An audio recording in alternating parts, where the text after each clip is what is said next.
Қыстың ең суық күні еді. Ауылды боз тұман басқан, мұржалардан шыққан түтін жер бауырлап жатыр. Телефон шылдыр етті. Жеңгемнің нөмірі. Отын жарып берсеңші деді қысқа ғана.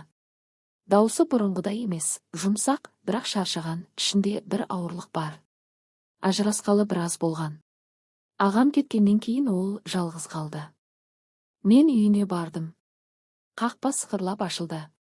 Аула тап-таза, қарда бір ғана адамның ізі. Үйдің іші жылы, бірақ жылуы жетпегендей суық. Жеңгем есікте тұр. Көзі жүдеу, ерні аздап дірілдейді. Шалысы иығынан түсіп кеткендей ауыр. Отын ана жерде деді де үйге кіріп кетті. Балтаны алдым. Әр соққанда ойым бөлініп жатыр. Бұл жеңге емес, ажырасқан, жалғыз әйел. Денесі әлі жас, бірақ көзі өшіп қалған. Бала кезден көрген жеңгемнің орнында қазір құмарлықтан, жылулықтан ашыққан біреу тұрғандай. Үйден ыдыс сылдыры естілді. Шай қойып жатыр ма? Отын жарып тұрып іштей түсіндім, мен мұнда отын үшін емес, басқа үшін келген сияқтымын. Отын бітті. Қолым мұздап, балта сабы алақанға жабысып қалған. Есік ашылды. Кір, шай іш деді жеңгем. Даусында өтініш бар, бұйрық емес. Үйге кірдім. Пеш қызып тұр, бірақ ауа салқын, адам жылу жоқ. Шай үстінде үнсіздік. Қасықтың сыңғыры ғана. Ол басын төмен салып отыр. Көйлегінің алды аздап ашық, омырауының сызығы көрінеді, ақ, нәзік. Қиын болып тұр деді бір кезде. Не қиын? Деп сұрадым бірінші рет. Ол көзін көтерді. Көзінде мұң емес, құмарлықтың оты бар сияқты. Жалғыздық. Түнде төсек суық, біреудің тынысын, қолын сағынады екенсің. Сөздің астарын түсіндім. Шайдың дәмі кетті. Ішімде бір нәрсе қозғалды. Шайдан соң тұрайын дедім. Ол да қозғалмады.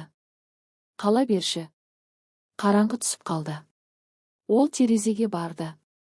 Арқасы маған қарап тұр. Белінің қисығы, бөксінің дөңестігі шалысынан көрінеді. Мен көзімді алмадым. Ағаммен. Деп бастадым. Кетті деді бұрылмай. Бірақ денем қалды. Ол да жалғыз.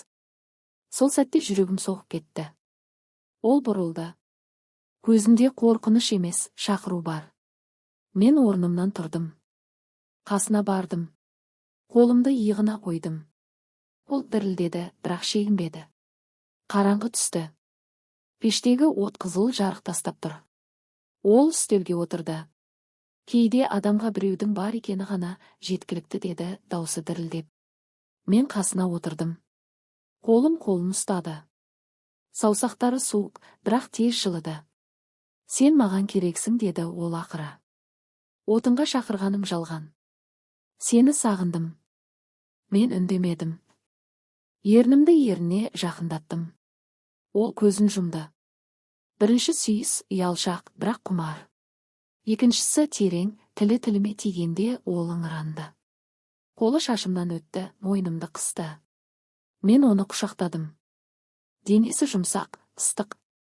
Сыртта ит үрді. Ауыл ұйықтап жатыр. Бірақ біз ояндық. Ол мені жатын бөлмеге апарды. Киімдер түсті. Денесі толық, кеудесі ақ, белі жұқа. Мен оған қарап тұрдым. Ұят, дедім. Ұяттан жалғыздық қиын деді ол. Мен үстіне жаттым. Ернім денесінен өтті, құрсағынан төмен. Сол түні ауыл заңы сыртта қалды. Ішінде тек екеуміздің ыстық тынысымыз бар еді. Түн ұзақ болды. Бірнеше рет қосылдық. Шашы бетіме түсіп теріге тигенде ыстық болды. Сені бұрыннан қалайтынмын деп сыбырлады, ол құлағыма таң атты. Ол пешке от салды. Кетесің бе, кетпеші өтініш деді. Ауыл оянды. Менің іздерім қарда. Түске таман сыбыр басталды. Кеше түнде пәленшенің үйінен таңертең шығыпты. Жеңгем үйден шықпайды. Мен де айналып жүремін. Бірақ ішімде ұят емес, құмарлық өртеніп тұр. Түнде өз төсегінде жатсам, оның иісі, дауысы есімде. Қолым өзімді ұстады, оны елестетіп босандым. Мен күнәкармын ба? Жоқ, мен жеңгеме қуаныш сыйладым. Бірде базарда кездестік. Ол көзін төмен салды, бірақ қолымды қысты. Кешке кел деді. Келдім, есікті жауып. Көзіміз түйісті. Сенікімін деді. Сыбыр күшейді. Ауыл бізді сөз қылды. Бірақ біз тоқтамадық. Әр кездесу сезімімізді одан сайын арттырды. Бір күні ол айтты. Кетейік бұл ауылдан. Бірге. Мен үндемедім. Қорқыныш бар еді. Ол күтті. Мен келмедім.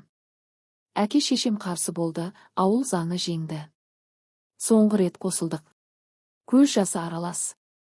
Кетпе деді ол. Бірақ кеттім. Көктем келді. Қар еріді.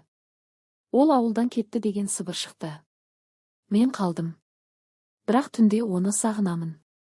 Кейде жалғыз отырып ойлаймын. Отын жаруға шақырғанда мен оған адамдық жылу бергенмін. Ол маған әйел бақытының дәмін. Ауыл ұмытты. Бірақ мен ұмыта алмаймын. Жалғыздық емес, бірге болған сәттердің жылуы жүректе мәңгі қалады. Шындық үнсіз қалды. Бірақ ол шындық тірі екеніміздің дәлелі. Айлар өтті. Қыс қайта келді, сол баяғы ызғарлы, тұманды, үнсіз қыс. Ауыл өзгерген жоқ, үйлер сол күйі, адамдардың жүздері сол күйі, сыбырлар да сол күйі. Тек мен өзгергенмін. Ішімде бір жара жазылмай, бірақ тынышталып қалғандай. Бір күні поштадан хат келді. Қолмен жазылған, конвертте ешқандай мекенжай жоқ, тек атым ғана. Ішінде қысқа ғана жолдар. Қыс келді. Пеш суып тұр, сенің жаққан отының керек маған. Күтем. Қолтаңба жоқ. Бірақ қажетіне. Қолдың жазуы, әріптің қисығы, бәрі таныс. Ол қайтыпты. Сол күннен бастап түнде ұйқым бұзылды.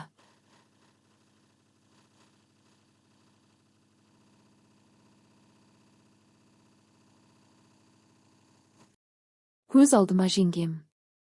Денем есіне түсіреді, оның иісін, терісін, нәзік даусын. Ауылда сыбыр қайта басталды. Пәленшенің жеңгесі қайтыпты дейді. Қаладан. Жалғыз. Біреулер күлімсірейді, біреулер басын шайқайды. Маған бәрі бір. Ішкі сот әлдеқашан үкім шығарған. Мен оны тастап кеткенмін. Бір аптадан кейін шыдай алмай кешке қарай үйіне тарттым. Қақпа сол күйі сықырлады. Аула тап-таза, қарда бір ғана әйелдің ізі. Есік ашық, шынымен. Ішке кірсем, ол пештің жанында отыр. Шашы ұзарыпты, бетіне жылдардың ізі түскен. Тұрмады. Тек жымиды. Келдің ғой деді жай ғана. Даусы бұрынғыдай дірілдеп тұр. Мен үндемедім. Қасына бардым. Қолымды создым. Ол қолымды ұстады, саусақтары суық, бірақ тез жылыды. Неге қайтып келдің? Дедім ақыры. Ол көзін төмен салды. Жалғыздық қайда барсаң да ереді екен. Бірақ сен сияқты жылулық беретін еркек еш жерде жоқ болып шықты. Сол сәтте пештегі от лаулап жанды. Біздің арамыздағы суық та ери бастады. Киімдер түсті. Денелер қайта танысты. Ол бұрынғыдан да құмар, мен бұрынғыдан да аш.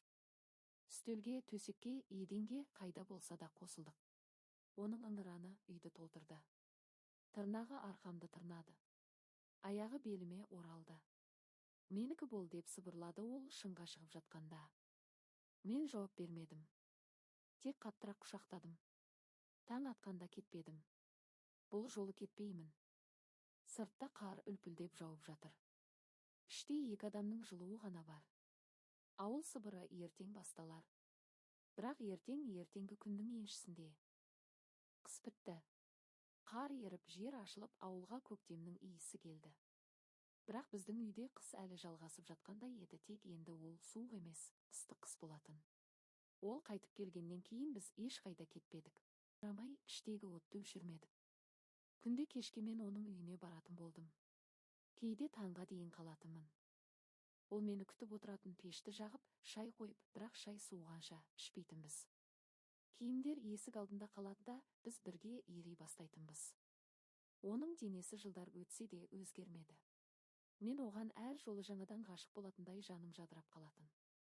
Сенсіз өмір сүре алмайтын болып қалдым дейтін ол шыңға шығып жатқанда. Көктемде ол маған бір сыр айтты. Үстелде отырып қолымды ұстап, ішімде сенің балаң бар деді. Сөздің мағынасы бірден жетпеді. Сосын жүрегім соғып кетті. Сенікі деді ол жымиып. Көзінде қорқыныш та, қуаныш та бар. Мен оны құшақтадым. Ішін сипадым. Әлі ештеңе сезілмейді, бірақ ішінде біздің жалғастығымыз өсіп жатыр екен. Ауыл біледі. Енді сыбыр емес, ашық сөз басталды. Біреулер бетіме тіке қарап, ұят емес пе? Дейді. Әкем үйге шақырып біраз сөздер айтты. Ағайын жиналды. Бірақ мен тыңдамадым. Ол да тыңдамады. Бір күні ол маған. Кетейік деді. Бұл ауылдан алыс, жаңа жерге. Балаға басқа өмір берейік. Мен басымды изедім. Көктемнің соңында біз кеттік. 2 чемодан, 1 машина, және ішіндегі бала. Ауыл артта қалды, сыбырымен, заңымен, көзімен бірге. Жаңа қалада, жаңа ұялдық. Ол күніге семіріп, әдеміленіп бара жатты. Түнде оны артынан құшақтап жататынмын. Қолым ішінен өтеді. Бала қозғала бастады, кішкентай ғана теуіп. Біз бақыттымыз ба? Деп сұрады ол бір түні. Мен оның мойнынан сүйіп. Иә, дедім. Сыртта жаз келді. Іште жаңа өмір басталды.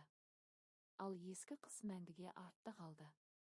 Бірақ оның суығы емес, жылуы есімізде.